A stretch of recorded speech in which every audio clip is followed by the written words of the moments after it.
Nashville, Tennessee. 3 9-year-old students and 3 adult staffers, all in their 60s, are dead after Metro Police say a 28-year-old woman walked into a private Christian school and then opened fire. Sinclair's Maggie Lemaire is in Nashville. She joins us now with how this all happened. Several people, including the shooter, are dead after shots rang out at the Covenant School, a Nashville private Christian school, Monday morning. Of the victims, students and adults died. Metro Nashville Police killed the shooter, who they say was a 28-year-old female who at one point was a student at the school. Police say she entered the pre-K through 6th grade school armed with 2 assault rifles and a handgun. She entered the school through a side entrance and traversed her way from the first floor to the second floor, firing multiple shots. The shooting sparking an all-hands-on-deck response from local and state agencies. Blocks nearby lined with armed first responders. Parents and loved ones trying to get back to their students. You just don't think this happens in your area. And neighbors who live near the school emotional as they watch the aftermath unfold. Just seeing the parents over there and coming up and breaking down, it was a lot. Chantel Brooks, his son, goes to a school in the area. His school was put on lockdown because of the shooting. I'm shaking. I don't even know how I made it down here because you don't know what's going on. Brooks, like many others, feel no parent or child should have to experience this, a devastating event that's unforgettable for those who were able to live through it. Reporting from Nashville, I'm Maggie Lemaire. Well, meanwhile, here at home, we are learning much more tonight about a pair of late-night shootings in Little Rock that left 2 people dead and 5 others in the hospital. According to Little Rock Police, the first incident happened at 9:25 last night near University and Colonel Glenn. Authorities say a woman pulled up at the intersection, and as she crossed the intersection, one of her tires went flat after being hit by a bullet. She then felt a burning sensation in her arm and realized that she had been grazed by a bullet. The woman pulled over into a nearby parking lot and called police.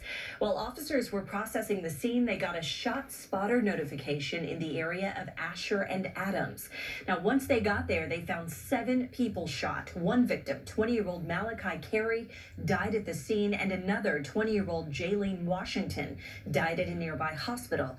Police say the 5 other victims self-transported to local hospitals for treatment. We're told one of the victims is in serious condition. Right now, police say they don't think the 2 shootings are connected. As of right now, the first incident occurred at University and Colonel Glenn does not appear to be related at all to the incident that occurred at Asher and Adams. But what we can clarify is that there was some kind of disagreement that took place that resulted in gunfire being taken out on everybody, and which resulted in our number of victims that we had.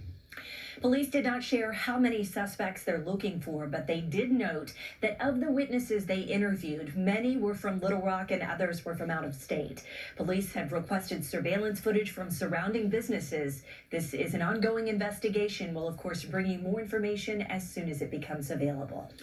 Arkansas lawmakers returned to the Capitol today after their spring break, and Governor Sanders used the occasion to roll out her long-awaited plan on criminal justice reform.